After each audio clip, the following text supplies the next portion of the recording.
CH21, 2 paths, 1 destiny. 504, Carne Village. Welcome back Momonga-sama. Both Lupus Regina and Narbril said as they genuflected on me with their heads down. They are already in their adventurer's outfit. I teleported here and now arrived in the house lent to us by the chief. I came here because the forces we posted here in the village reported on me that there seems to be 2 person on horsebacks coming here. We could already hear the commotion outside. Raise your heads. Focus. This the start now. I thought in my head. I'm trying to focus, trying to remove the tinge of horniness that annoying my mind. It's kinda hard to just forget that 11 hours session. And the thought that I never slept is kinda weird. This is the first time I did not sleep since the time I arrived in the new world. My former human side is very uncomfortable with the idea of not sleeping for 24 hours. I am already in my armor but without the helmet on. I just don't feel like becoming a bony man for now. But still, after having a taste of sex, I can't think of anything now. Arg. Focus. Focus. The operation will start now. Lupus Regina and Narbril have been staring at me, who is still standing in silence as I battle with my horny side. The thing is, I have no time for a sexy time now. This operation will start any moment now and there's someone outside our door. Cough. Ehem. Let's go now. Yes. Both of them answered. I faked a cough, washing off the fantasies in my monk brain. I then proceeded to open the main door of the house to see a young girl with blonde hair and brown eyes. She wears woolen clothes and her hair tied into a braid and she's holding a candle since it's still dark. I already sensed her earlier. Oh Henry, good morning, the sun is still not up, you're already in front of our door. Gee, good morning Momon-sama. Henry became flustered the moment she saw me. She didn't expect that I would appear in front of her. And Nabe-sama and Gina-sama as well. Henry added while avoiding eye contact with me. This is a big no-no. Momon-sam, I suddenly put my hands around her and pulled her close to me and deeply kiss her lips. We already talked about this, right? She's already mine. You're already outside the door since 2 minutes ago. Why is that? After deeply kissing her for a few seconds, I let go of her lips and asked a question on the still dazed Henry. It's true that she's been outside the door since earlier. Aoi. Why yes. I have urgent news. She answered after coming back to her senses with her crimson red face that I can see because of my dark vision.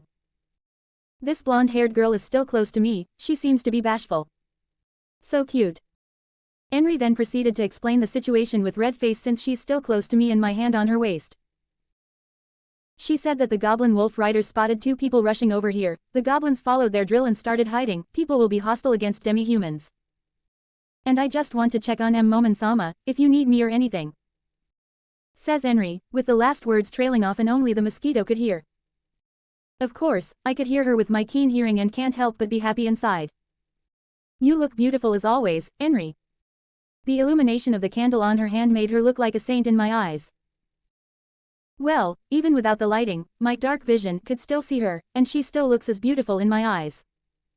This precious girl, she is mine, only mine. Thank why, She's about to thank me but I sealed her lips, and start to deeply kiss her again and massage her perky breast.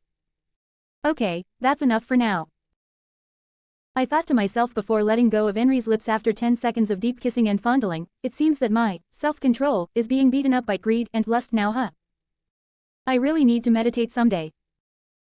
We're still in front of the house, but it's okay, no one can see us since most of the villagers are still at home and the goblins are hiding, except for my 2 companions. Ha. You like it when someone is watching you? No. Henry, who's still breathing for air, blushes again and covered her face with her other free hand when she realized that Lupus Regina and Narbril are just watching us behind me. Henry. What took you so oh. The village chief is shouting as he came to our place but then stopped as he saw us. It seems that I have interrupted something. No. Village chief Dono, we're actually heading there now. I just gave my Henry good morning kisses. I said to the chief, and Henry, who is now hugging me, tightens her hugs more as she desperately tries to hide her face from the village chief. Her hair is tied into a braid so I can clearly see her ears turning redder as I said the words, my Henry, and good morning kisses. Ha, it's good to be young Momondono. Anyway, just head to the gate, the 2 people are already there. One of them seems to be looking for certain gold-ranked adventurers. Yes, we'll go there now. The village chief then left, and finally, Henry decided to relax and turned her face to me with teary-eyed. Her brown eyes stared at mine, as she cutely pouted. So cute. And then we finally decided to walk together to the entrance of the village. As we walked towards there, I asked Henry, "Where's Hamsuk?" And she replied that the giant hamster is still sleeping, which infuriated me for a bit. Arg. That hamster. I told her to guard Henry. Ha, never mind, I'll punish her next time. Then we could already see the gate in distance. I recognized one of the people there. Oh, it's Lukrut. Momen-san. Oh. Lukrut, the ranger of the Sword of Darkness, shouted towards the moment he sees my armor, since there are several torches in the gate that serve as lighting for us. He's still mounted on the horse. Good morning, Volv-san. This is the first time I saw your face, Momen-san. You're younger than I expected. Says Lukrut, with a face that could not believe what he sees as he examines my face. So why you are here? Oh yeah. We're one of the adventurers sent to call back the adventurers. Erantel is being infested with the undead as we talk. All Erantel adventurers are summoned, and this is also to warn the villages about the situation, but this village is fortified. This will be fine if few strays of undead came. I see, so the guild knows where their adventurers at, huh? I thought, they record quests being taken and locations and so on. And we need your team, Momen-san. I knew personally that your strength alone is beyond Mithril ranked. Your team's effort will surely be a help. That's all, we need to go to other places to call adventurers and warn villages. I see. Be safe, Volv-san. And there's that he-horse away with another adventurer he's with. I see. So you are all heading back to Erantel now? The village chief emerges while Henry already had a worried look on her face. I took time to signal Lupergina and Narbril to get something, and so they left. It seems so, village chief Dono. I replied to the chief. Wait. You are now leaving Momen-sama. I then turned my face to Henry. Sorry, I cannot bring you there yet. There seems to be battle now there. But undead are scary. The elders said that they are strong. Please bring the wise king of the forest.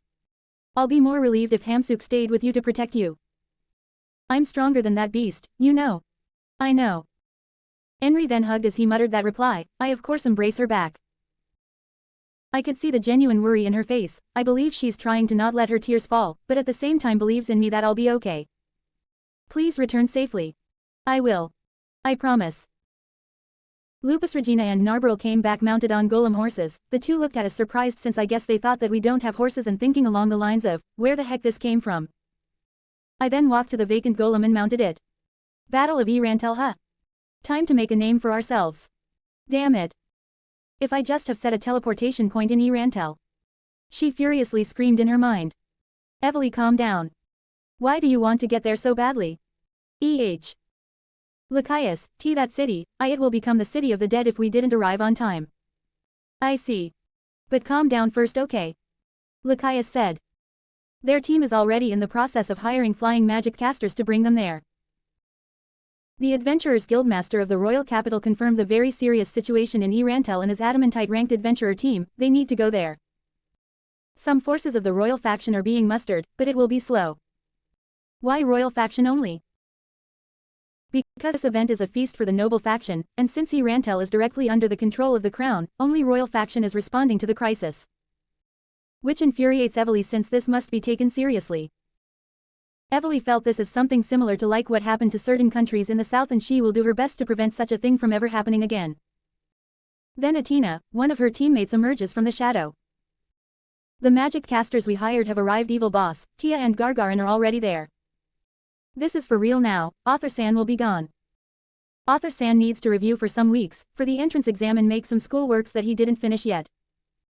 Thank you for supporting this shish-tty story. Author-san will spawn back in February. TheSimp creators' thoughts. 63 comments, 0 vote.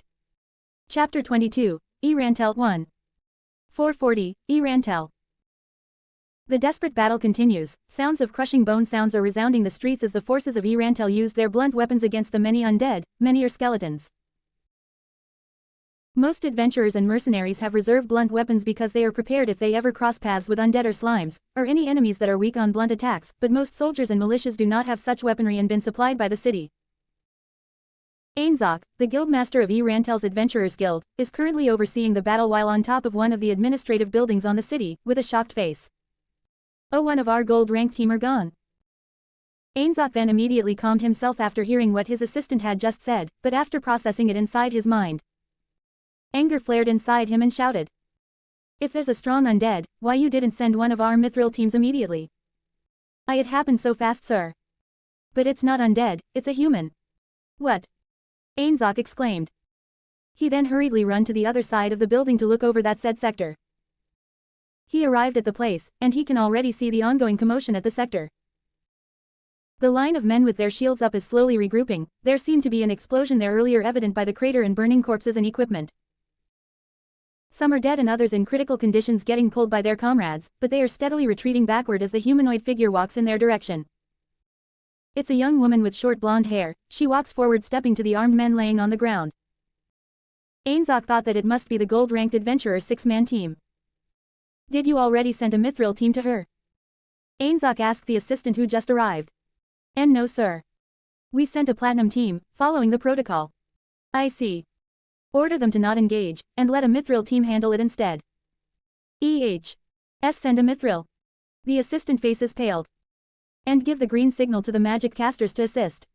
Why, yes, sir. The assistant replied before disappearing from his sight to do the task. K killing an entire team of gold adventurer team. B by herself. He kept his cool outside, but deep inside he's panicking. That's a gold adventurer team. It's like the strong royal knights of the Re-Estais king. This is bad. Earlier. Push. Hearing the commander, he and the others collectively raise their shields from the ground and then use it to push the horde of undead that are bashing their shields. After pushing the undead, Miguel and the others move forward, and raise their blunt weapons to bonk the fragile bones of skeletons.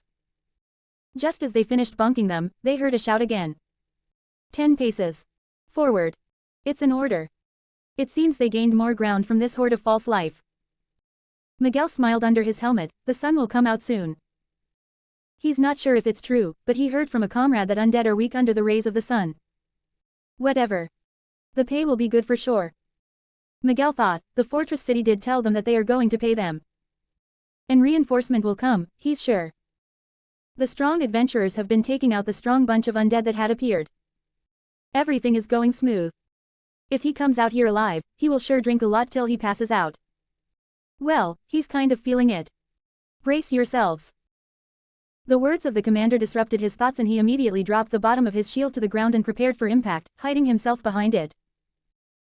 It didn't come faster than he thought and cannot help but curiously peek when he sees an incoming ball of fire heading to the center of their formation. Boom. After the fireball hit one of them, it just exploded. It was so fast the moment it hit the center of their line and Miguel is sure that he was sent flying by the explosion. The hell. Like an experienced mercenary that he is, even though he might have broken a bone or two, laying down while there's a horde of undead will be a bad idea. Like other mercenaries and adventurers on the line, they immediately start standing. He adjusted his vision, picked the nearest weapons beside him since his shield and mace are not at his hands anymore. Within a minute, he's ready again and the gruesome scene started to unfold in front of him and cannot help but feel lucky. His not-so-fortunate fellow battlemates are now burning pieces of corpses. There's a crater at the center. He's sure that one of the strong guys of their mercenary group, the one that commanded them here and shouts order, is dead. Really dead. Then there's a shout behind the lines. You lot. Grab the injured ones and regroup. 4 men with very decent equipment ran through the crowd into the center as they shouted for them to regroup. Miguel's body is still aching but there's no time to waste and started moving. He recognized those guys who just ran to through a lot of them. They are gold-ranked adventurers that stayed at the back of their lines. Those guys are responsible for holding or killing strong monsters undead that he cannot hope to contend with. They either kill the undead or hold them long enough for a platinum or mithril adventurer team to come. This is bad. An undead capable of that. Miguel can't help but voiced his thoughts. Fear started seeping to his heart. He gripped tightly the newly picked mace he got from the ground just now to suppress his fears. All things are just going smoothly earlier and here is it now. Some of his fellow countrymen just died from that explosion alone. Miguel is not well versed in magic, but he did hear some and recognized that the explosion earlier might be the cause of the 3rd-tier spell Fireball. It's one of the most well-known and recognizable spells, but it's just a hunch. He just heard the description of it from his mates.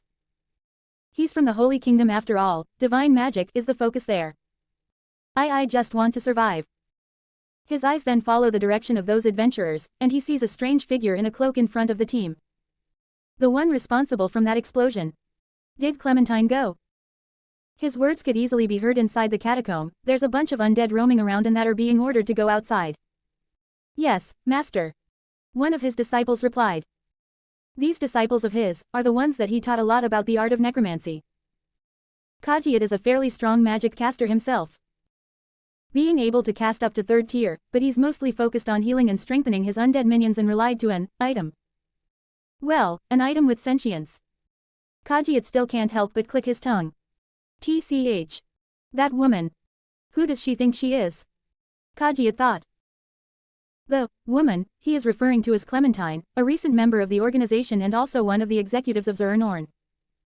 He continued holding the sphere-shaped item in both of his hands, caressing it. Because of this item, he's stronger, and also because of this item that he could use his trump card.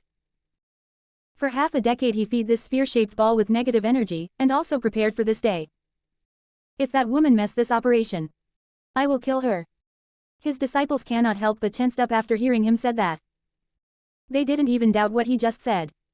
The disciples then continue the tasks they are given. They are maintaining a ritual that used the death spiral with the help of that talent holder boy. He's, boy, no more now, he's a literal item and used to cast the spell Undeath Army. Kajiat continued observing the operation. While he's annoyed to that woman, he's a bit thankful for her stealing that item that she got from her homeland, betraying her nation in the process and getting hunted by one of the scriptures. Which is a pain in the ass, for sure. But then. What? His disciples tensed up again and looked at him. One of his disciples started asking him if he's okay or something because he just stood there with an incredulous expression. Ha. Ha ha. Ha ha ha ha ha. His laugh resounded in the whole place. He's laughing because the sentient ball just informed of something amazing. He doesn't know how there's many negative energies already, but for 5 years. For 5 years finally. He shouted. Everyone, be ready. I will start sealing it now. 11 comments 0 vote. Chapter 23, Erantel 2. The figure removed the hood covering its head. Miguel's eyes almost popped out seeing the delicate features of the woman with short blonde hair. He still can't help but shiver. Who would not shiver after seeing this monster of a human? Seeing her with an ear-to-ear smile. Looking at them as if they are insects or toys to play with. Her amethyst-colored eyes looking at them like a predator that even the gold-ranked adventurer team didn't dare to move from their place. Hurry. Regroup. A man in heavy armor shouted at them, the leader of the gold adventurer team. The 6-man team then moved to the formation to stand in front of the strange young woman. They got 3 frontliners, 1 heavily armored, 2 lightly armored. 1 priest, 1 arcane magic caster, and 1 thief. Oya, why so tense? The woman in the cloak said in a playful tone. Miguel and the others that are not in critical condition and some members of the mercenary brigade started to form a line in front, putting those who are injured behind them. It's a pretty fragile formation of fewer than 50 men but noble enough to protect their mates behind. Well, not really. They are just doing this for the show because running away or acting weak is a taint to the reputation of their mercenary brigade. The standoff between the gold rank team and the strange cloaked woman is still ongoing. The entire atmosphere is unsettling in a way. The undead horde stopped attacking them, in this sector only though, which is weird. Amidst the tense situation, the adventurers began to move. Now. The leader of the team shouted. Magic arrow. The magic caster in the backline cast a weak spell towards her. She is still wearing the cloak on her body, she wanted the reveal to be a surprise later. These weaklings are on formation as if they are fighting a monster with long-range attacks since maybe they thought she's a magic caster or something. I used one of my stilettos. Never mind, I'll have them recharge after this. She just used one of her 4 stilettos. These stilettos have a special property, they can be enchanted with a single spell up to 3rd tier. Once a spell is cast, the weapon is emptied until recharged by a spellcaster. Of her 4 stilettos, 1 was imbued with fireball and she had just used it earlier. She then easily dodged the magic arrow spell from the magic caster. Be careful. She's fast. There's no need to use martial arts for these weaklings. These insects dared to hit me. I, Clementine, one of the strongest of the human race. Clementine thought, before going to a cat-like stance. What the hell she's doing? Gee, get ready. The man in heavy armor said as the two backliner give them buffs. Oi, it's my turn now. Under her cloak, she reaches for her stiletto from her side. Without using any martial arts, Clementine then launches like an arrow towards the adventurers. She's fast, the sounds of her cloak resisting the wind as she passed through it like a bolt, completely passing behind the three frontliners. Protect Arthur. The heavily armored man shouted to the thief, who's beside the backliners. He must be referring to the magic caster named Arthur, but she doesn't care. She reaches the man holding a staff. The one that dared to hit her with his weak spell. There's no time for the man to react as the pointy end of her stiletto pierces him straight into his eye socket. I got a new part of my collection now. Thud the lifeless body on the earth. The thief came late with a dagger in his hands. A cloth is covering half of his face, but the shocked expression is still evident in his eyes, which is quickly replaced with fear. Clementine already removed the cloak covering her body, showing her very impractical armor, but that's not it, it's about what the armor is made of. Those are P plates. The thief is now seeing her glorious armor. Her trophy. All made with different plates of adventurers. Confusion. The priest then cast a debuff to her to buy time as the thief is still processing what the hell is he seeing, but she resisted it. The priest loudly uttered. Foo-foo, she playfully giggles as she starts walking forward towards the priest. Clementine is a hero class. There's no way such weak spells could affect her. With all the training she received from her nation, she could probably resist most spells of Tier 1 to Tier 3. Finally, the thief got back to his senses and immediately made a thrusting motion with the dagger in his right hand. Clementine easily dodges it, and give him a fast poke to his neck, that the thief didn't even feel that he got a hole on his neck. Clementine cannot help but enjoy the view as the thief started tumbling down to his feet, probably dying. Tisk. Clementine then clicked her tongue as she saw the priest is about to cast light healing to the thief. She forcefully kicks the ground and launches straight to the robed man. Ah! His groan could be heard as her stiletto connected to him and pierces straight on his chest. No, don't do that. All this happened in less than a minute. The frontliners are shocked for a second and now desperately running back to save their comrades. The frontliners are now running straight to her, with eyes full of anger. Hee, this is Foon, Clementine mocks the man as she slowly deepens the stab of her stiletto on the priest, who can't help but groan more. I'll make you pay B***TCH. One of the two lightly armored adventurers shouted in anger. This is what she wants to see, desperate people, desperate to rescue and avenge their comrades. The man then naively used a martial art to sped up his arrival. Within seconds he arrived close to a sword distance away from her. He raises his sword, then with all of his might brought it down. The slash is easily evaded by her, but the two comrades of his finally arrived by his side. Oh, you guys are together now. The trio is now readying themselves to jump on her now. Let's have some fun. The battle of them took some time, a few minutes before it settled into one by one. For all that time, Clementine slowly picked off the two frontliners, leaving the heavily armored guy alone now. Ha. You're playing with our lives. He uttered. It's very tiring to move with heavy armor. And not being able to even hit Clementine. And you killed my brothers. Limit breaker. Physical boost, ability boost. Wow, you're going all out, Clementine said as the man continued using many martial arts. The man is now faster than before. The fight opens with a wide horizontal swing of his longsword. The man is now drunk in hatred as he irrationally swings his swords, and Clementine evading it easily with a smile on her face. You coward! He shouted. The man is confident that the reason she didn't hit her is that she can't pierce his armor. Clementine's smile grew wider as she thought about it. Evading the swing of his sword, Clementine moves 20 meters away from him. Why are you being so angry and scary? Clementine is now going back in her stance. Bring it on.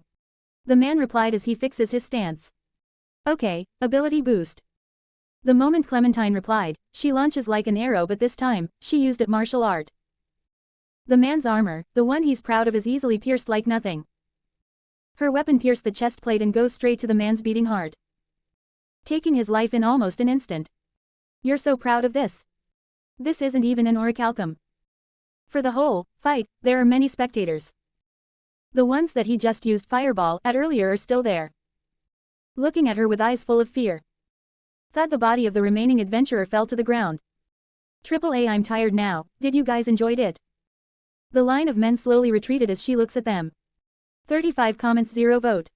Pissed. Download the app for additional rewards. More events, more perks. Winning you more free perks. Download now. TheSimp. Download app now. Chapter 24, Erantel 3. Stepping on the corpses of those she had slain, she walks towards the formation of men who are slowly retreating. Every forward step she made, the men retreat more. It's funny and amusing. Should I stay here for a while? Is the death spiral not working? She thought the Kajiat guy is using the ritual to summon stronger undead. Let me have some fun. Roar. Her thoughts are disrupted the moment the loud horse roar resounded the whole street. She just got goosebumps from that roar alone. There's no doubt, the death spiral is working. That's a very very strong undead for sure. My time is done here. See ya, Clementine waved to the people before disappearing in speed. The roar could be heard even on the top of the building where the ones coordinating the ongoing battle. What's that?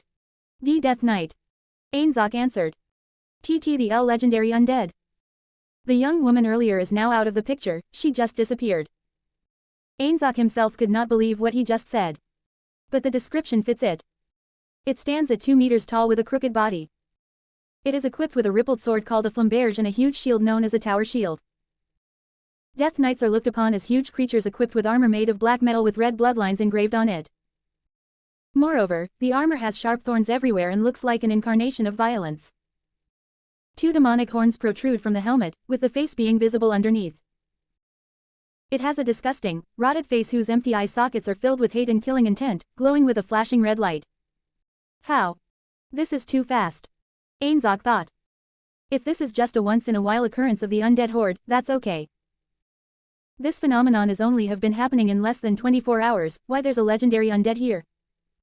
This kind of undead is super rare and said to appear every 100 years. If one would appear every century, then what about 5 years ago when the Baharuth kingdom encountered one? Another man then arrived, but Ainzok already what's the news is. Guildmaster. There's a strong under. I know it already. Concentrate all the magic casters on that area. Tell Kralgra to not engage without the other Mithril teams. Kralgra is one of the 4 Mithril team about to arrive there, he knows that they are no match for that undead, so better not let them do suicidal charge there. Yes. 520, outskirts of Erantel. We should have used teleportation Momonga-sama. Yep. We should have just done that. I thought. I'm kind of maintaining that authenticity, you know. I did think that it would be cool to ride our horses, golem horses, to the fortress city and arriving heroically. But who would have thought it would be whack-ass boring, with these silent 2 with me? The ride feels lonesome. I then replied to Narbril, who is a pace behind me since I am the one leading our team. There's no need for that, we're already close to the city. Understood. I could already see while under my helmet the tall strong walls of the fortress city. Well, it's called a fortress for a reason. The sun is already starting to wake up, making the view more breathtaking. We continued riding our horses on the unmaintained road of this kingdom. The green plains under the sunrise with the walled city of Erantel on a distance is such a beautiful view, I must say. Besides the beautiful view, there's also a lot of people moving out from the city. Many humans are flowing out from the main gate, forming a sort of caravan and walking on the road. This will be my city soon. I greedily thought. I then ordered Narbril and Lupus Regina to move our horses away from the road, to not hit the people. After ordering my golem horse to move away from the road, I started remembering the original novels where Ains controlled this chunk of territory, strategically placed between the 3 human nations, is kind of enviable. What the hell, why am I jealous? Anyway, what's the plan again? I thought. I dig my memories trying to remember the paper containing the plans of this operation that I read some days ago. There's no doubt that my monk brain has forgotten it already. But little bits of it are still there, like. Arrive at the city. Summoning a death knight. A what? Surprised by my monkness since I actually planned to change that part of the operation, but I just had sex with my wives. I want to change this death knight thing since it breaks immersion. I'm just that retarded, really. And fighting it would immediately make me an Adama. My thoughts are then disrupted by a shout. Give way. Give way. Shouted the man that I don't recognize. He seems to be an adventurer. Momon-sama, we're here. Narbril said. Oh. I didn't realize that we're already in front of the main gate of Erantel. Ha, it is what it is. I sighed. Momon-san. Lupus Regina cutely tilted her head in the response to my mutterings. Wolf's ears is really something. I thought. Nothing. Let's go. We are not the only ones that had arrived, other adventurers also fastly headed here to answer the call of the guild. The people flowing out the gatehouse gave way to let us enter. My team and other adventurers then finally arrive inside the city. Oi you lot. Come here for briefings. But get off from her horses first, this is serious business. A person shouted, waving to our group to go there. I see. Nabe, leave our horses to the stable. Yes, Momen-sama. After ordering Narberl to leave our horses to the nearby stable of the gatehouse, the other adventurers did the same. I and Lupus Regina already walked towards the man, he gestures to get inside the administrative-looking building. We entered the first floor of the place, only to be greeted by the many staff of the guild and other adventurers. There's a huge table in the center of the room and a map. One of the staff then opened his mouth and spoke. There's no time to waste, gentlemen, the guildmaster ordered for you all to support the front line except for this sector. They pointed at the one red big circle on the map. The objective is to hold the undead no matter what and to provide enough time for the evacuation of the citizens. Don't worry, reinforcement from other cities and the capital is already marching towards here as we speak. The staff continued with a neutral expression. That's bullshit.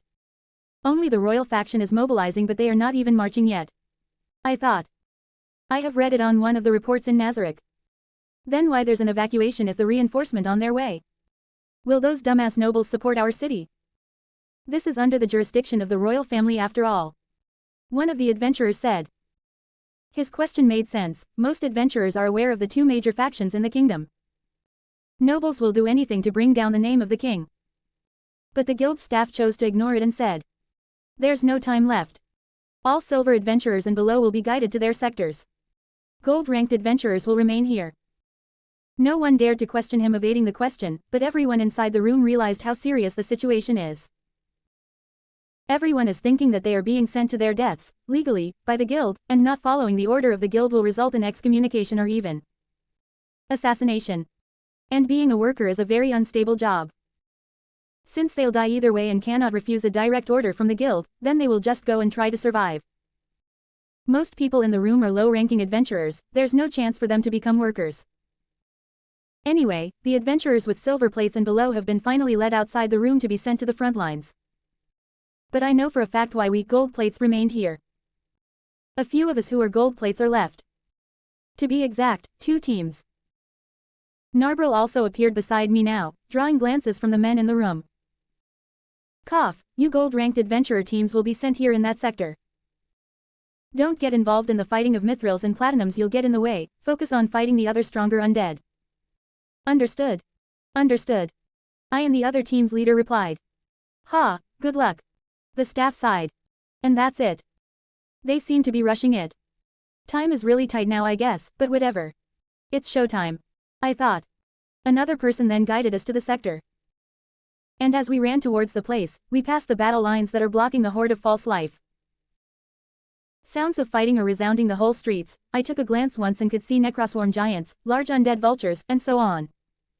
Exhausted people being replaced by their substitutes. Others being healed on the side, only to go back on the fighting. Since I am kinda tall, I could see the ocean of undead that is never ending replenishing their losses.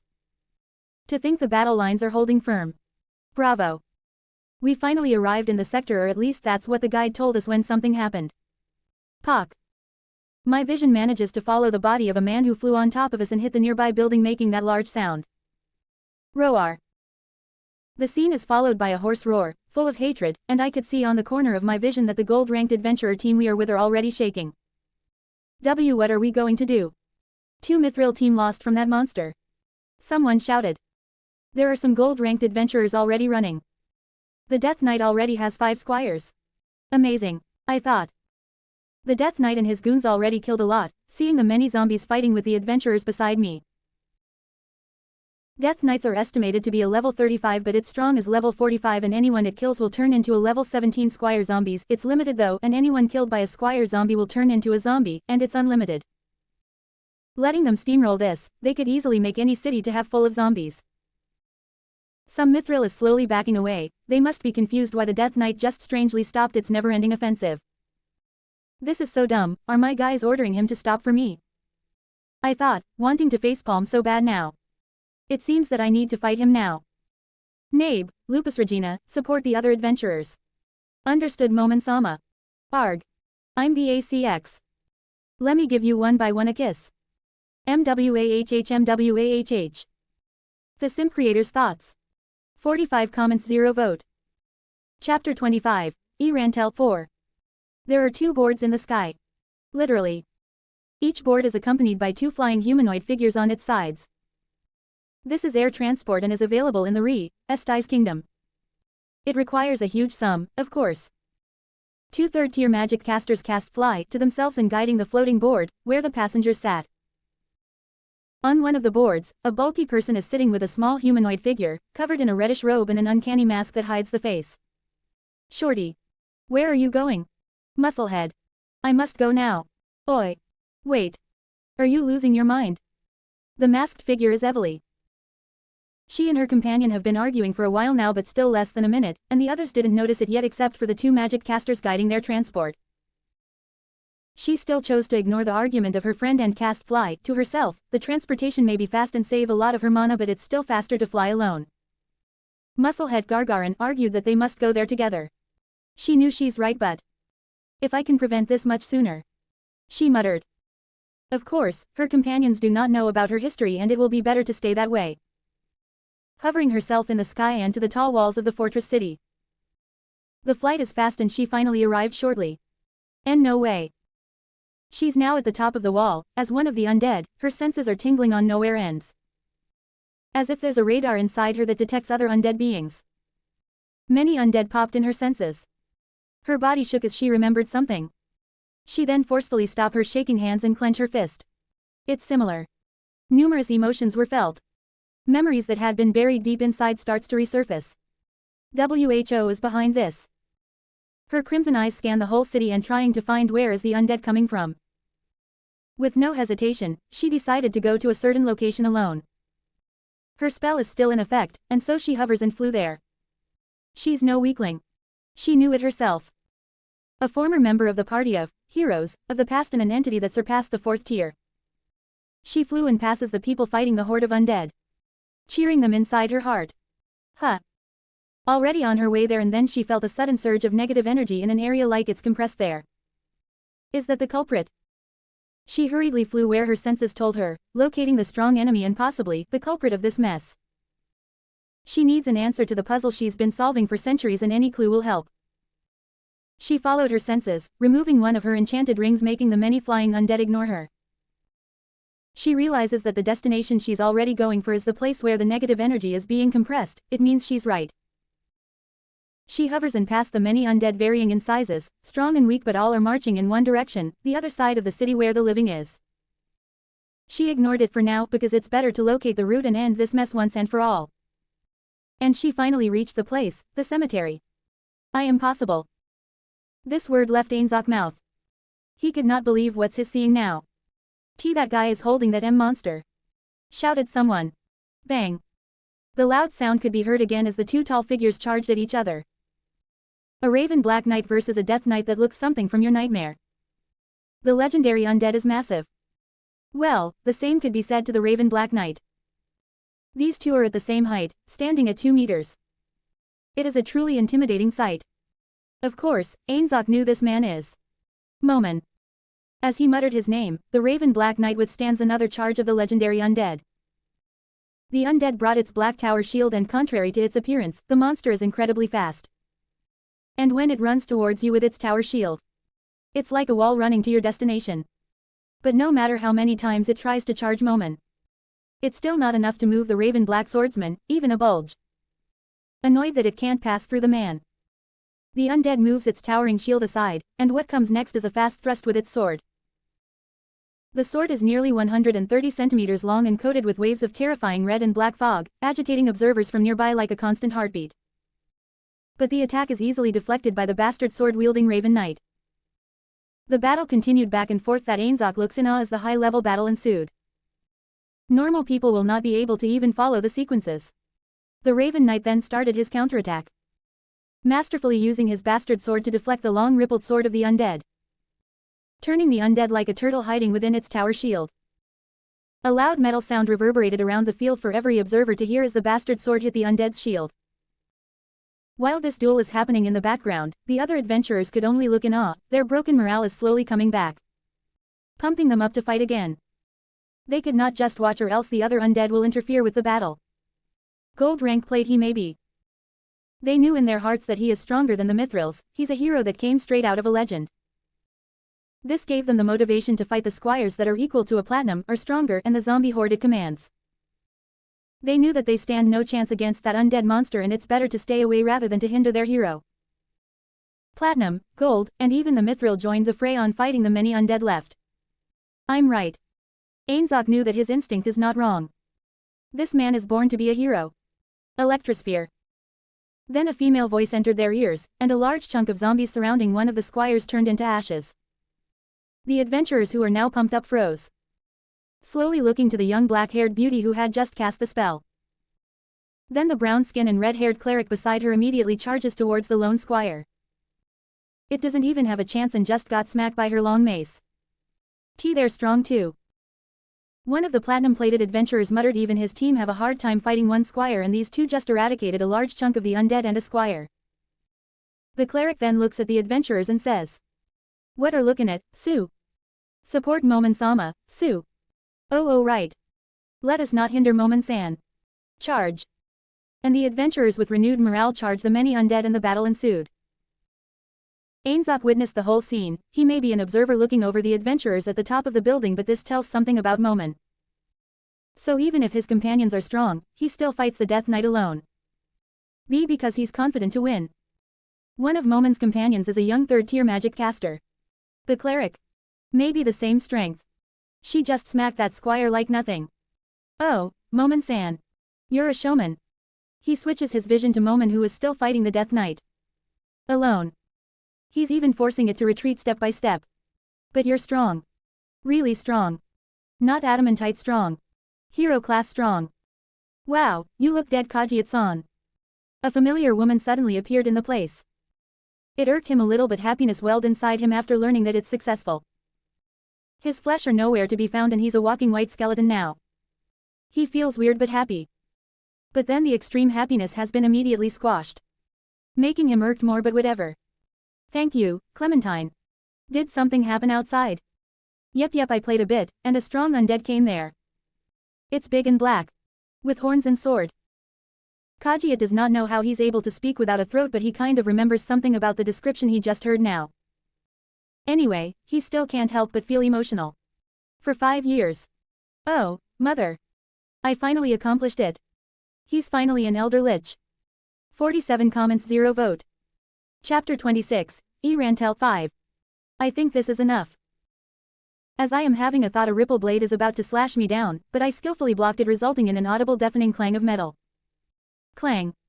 We've been dueling for 20 minutes now, and the moment has come. The adventurers are gaining a victory against the squire zombies and its horde. Then I motion to both of my companions. Both nods. Narbril and Lupus Regina cast their spells to the Death Knight. Lightning. Holy Ray.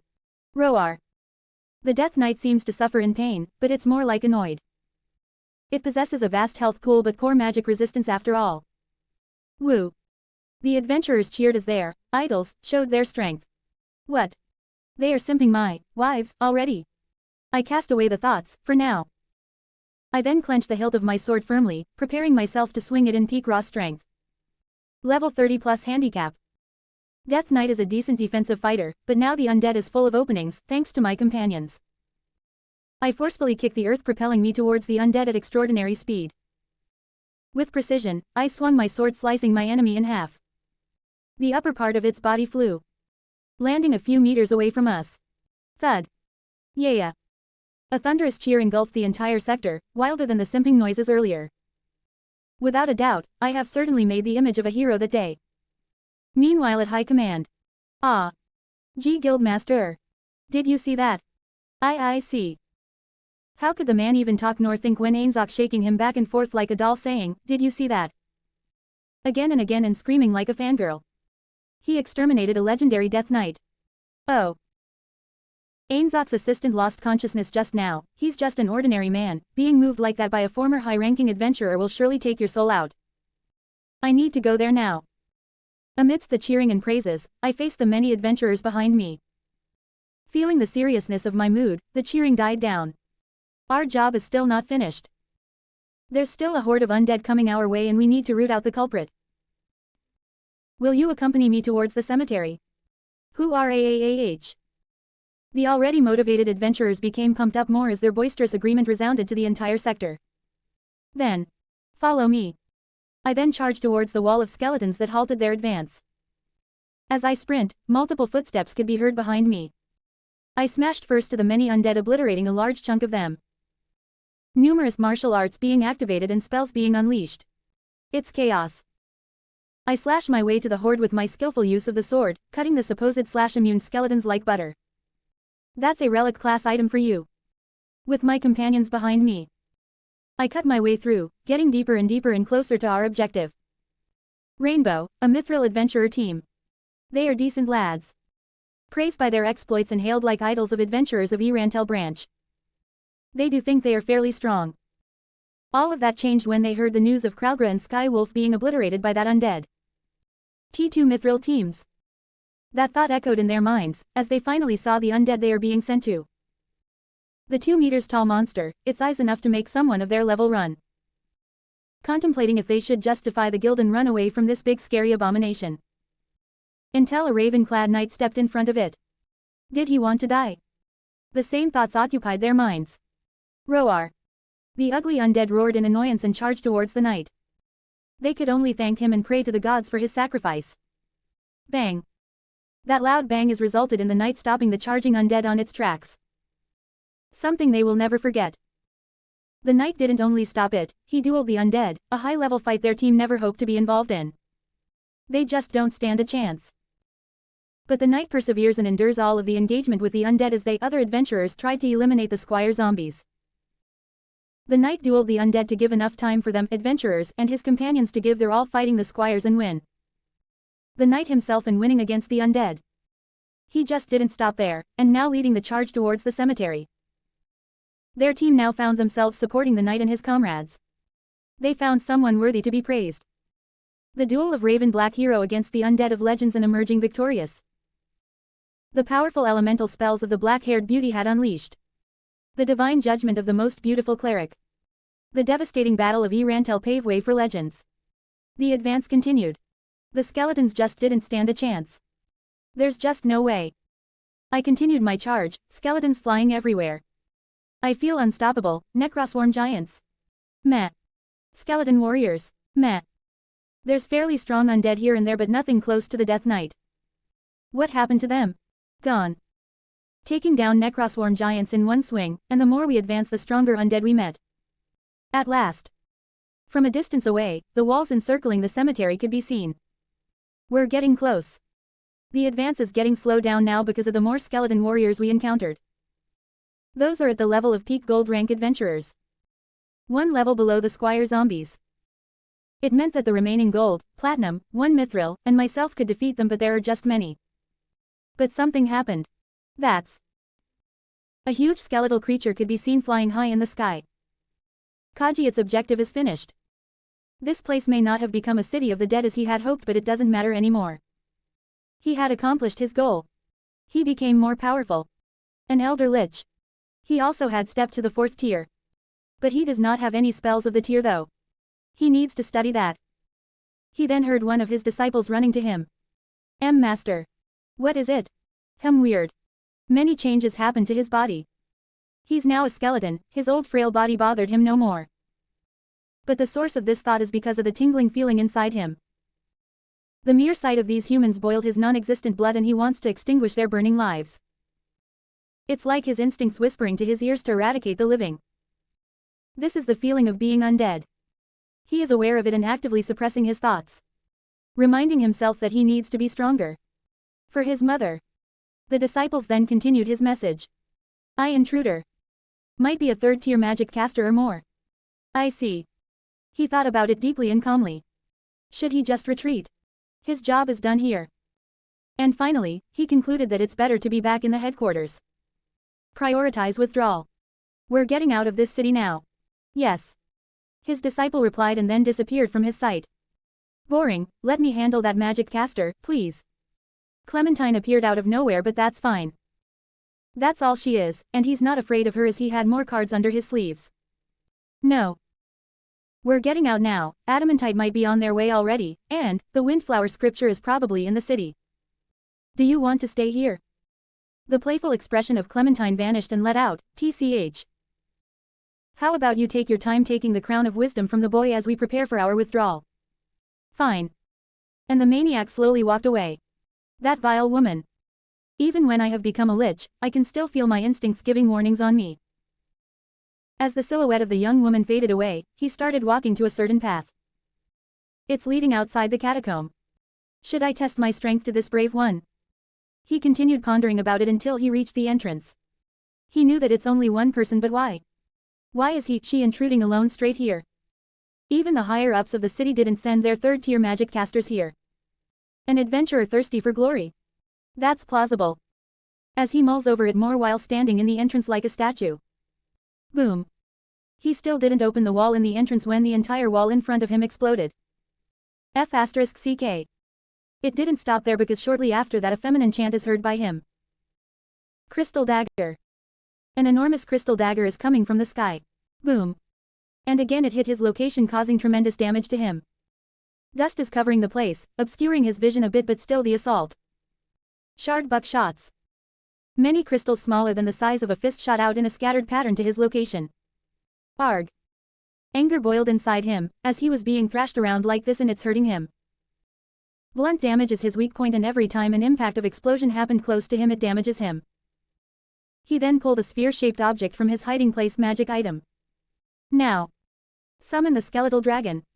33 comments 0 vote. Intermission 1. Outskirts of the royal capital of Re-Estais. The ancient city of Re-Estais, and outside of its walls are hundreds of tents. The royal faction has decided to send troops to Erantel after learning that it will turn into an undead city. They learned it from the Adventurer Guild, especially from the Adamantite team. Erantel is under the direct jurisdiction of the royal family and also a strategic place, and also is the place between the three human nations. As expected, it is rich in trade. Losing it will be a huge blow for the security of the kingdom and the power of the royal faction. If the noble faction heard this, they will surely rejoice and will try to hinder their movement, so they acted fast. The royal capital is now the rallying point as the many nobles of the royal faction send their levies for support, accumulating more than 3,000 strong levies in less than 24 hours. The tents are already being dismantled as they about to march, and an hour before 12 as they plan to rally more levies as they march to Erantel. Then a man on horseback is galloping towards one of the tents. It is more high quality looking and larger than others with the flag of the kingdom on top. He then hastily dismounted from his horse, and when he is close to the proximity of that tent, a knight stopped him and asked for identification. After the knight identified him, he's now allowed to meet the person inside. The knight then escorted him to the entrance. Shortly after, he entered the tent and immediately goes for one knee and lowered his head. Speak. The situation in Erantel had been neutralized. What? Kami Miyako. Somewhere in a very sacred place. 6 people are encircling the round table. It's safe to assume that we lost contact with one of our scriptures. Silence occupied the place, but one of them is leaking murderous intent and the first to open his mouth. I refuse to believe that they betrayed our nation. Calm down, Dominic. I didn't even say that. How can I calm down, Ginadine? The sunlight is scripture is gone. Dominic shouted. We know that you're a former member of the Sunlight Scripture, but for the sake of the 6 great gods, calm down. Most of the person inside is old, but he's the youngest looking. Raymond is right. We should deal with this more calmly, said the man wearing round glasses. He's surrounded by books pertaining to the law, magically levitating around him. Seeing his colleagues become serious, he deeply breathed for a second and started speaking. It will take us close to a decade to recover from this loss. As Ginadine said earlier, we lose contact with them the moment they are about to corner Stranov. We have already withdrawn the Black Scripture.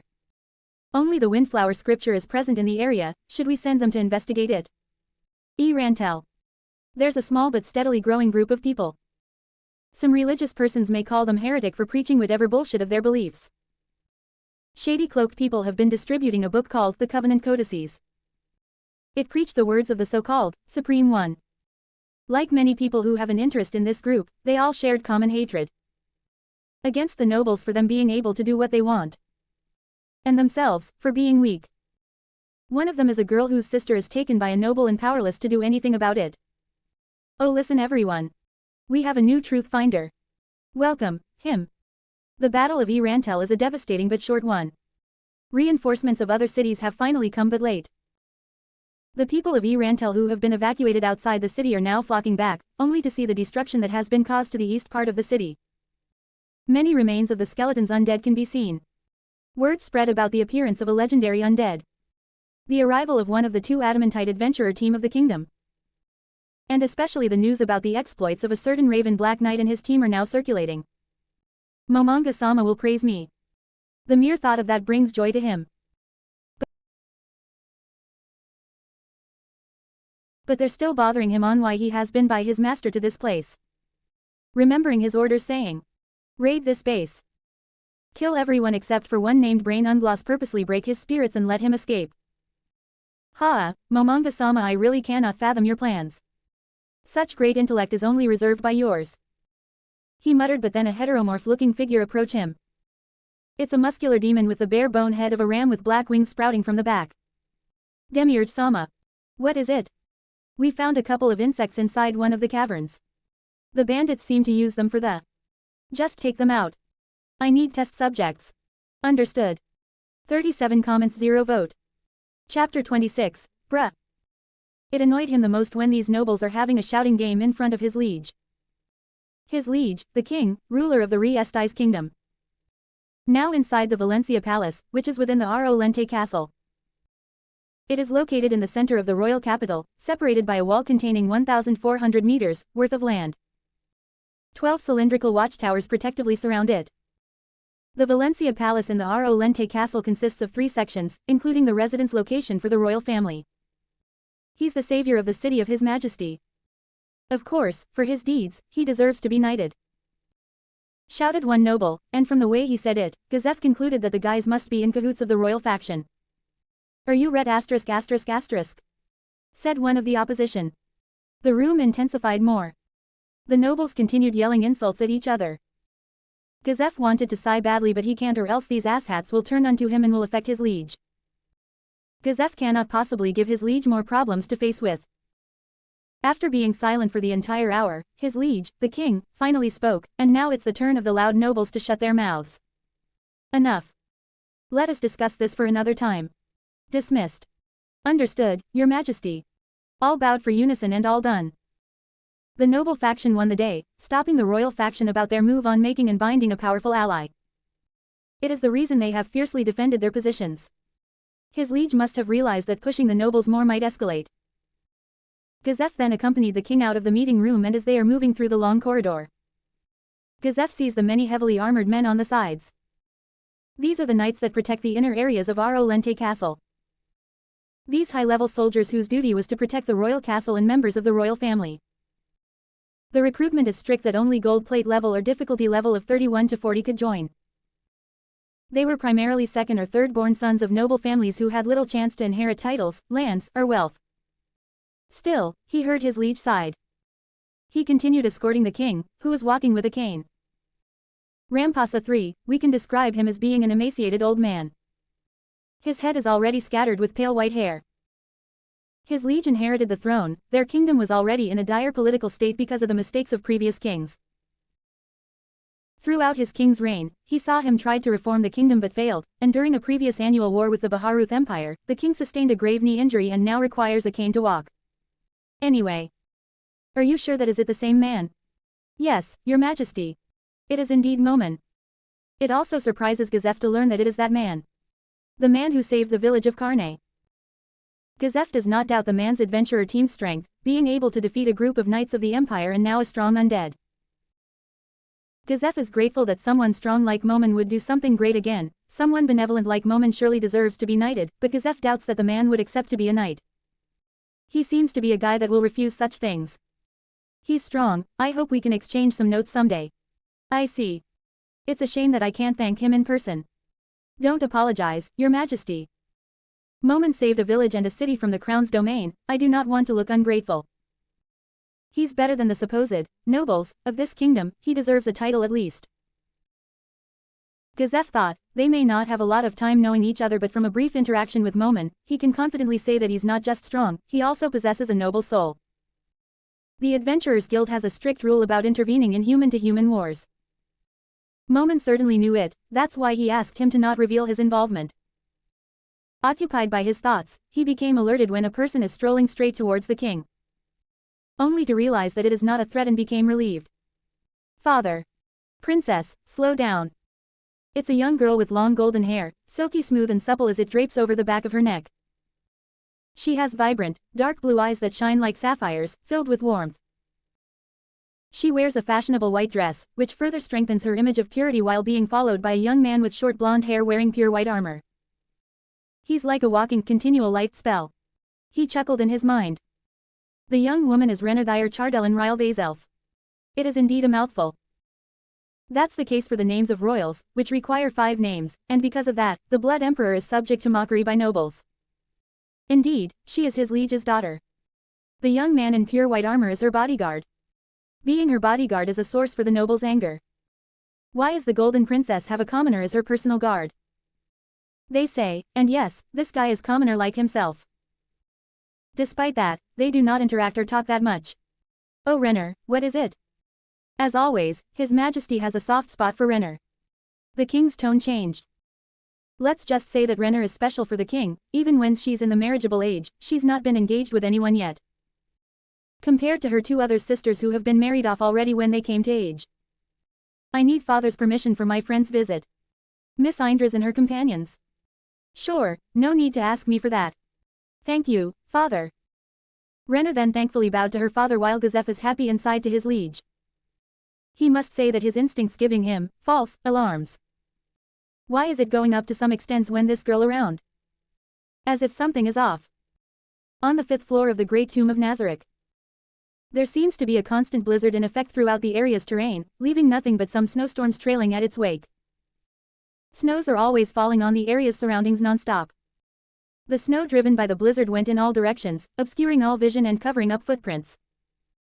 This was to waylay any intruders, but under normal circumstances, the weather on the 5th floor was not so bad.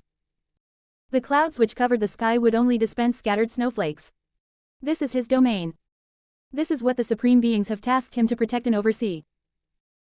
There's a place there that resembles an overturned vespiary, surrounded by 6 floating pillars of ice. The walls, ceiling, and furniture seem to be made out of ice. This was probably an artistic decision. Aside from that, it wasn't much different from a regular home. However, it was big enough to include a conference room. Big enough that he could swing his swords without a problem anywhere in the interior while in his original form. Standing at 2.5 meters, but he still felt the room as spacious as a testament to how big the place was. Much as he appreciates his master's gift that gave him a new form, a humanoid form like his Momonga has. That form is 15% weaker than his original and he is much used to him having his many limbs, his much larger stature, and natural armor. He always needed to be in top form to protect the domain that the Supreme Beings have given to him. But I will still strive to have many loyal offsprings offered to Ain Sama. To bolster our forces. It's so poetic that he almost shed a tear from his own thoughts. His vassal then interrupts his imagination about the glorious future. Kokaida-sama, what must be done? Ain Sama has given these troops. Said one of his vassals, it has the appearance of an insect and also looks humanoid, being able to stand upright. Oh, this. I must finish this task first. The undead army consisted of a total of 4,950 undead monsters, not including the commander and their retinue. The army is composed as following. 300 undead beasts. 2,200 skeletons. 150 skeleton archers. 100 skeleton riders. 2,200 zombies. His great master had ordered him to only use the troops given to him, but why? Why him? He is his master's sword. He does not have the intellect that Demiurge possesses. Maybe he just can't fathom his master's plans. 62 comments 0 vote. To be continued. Rate this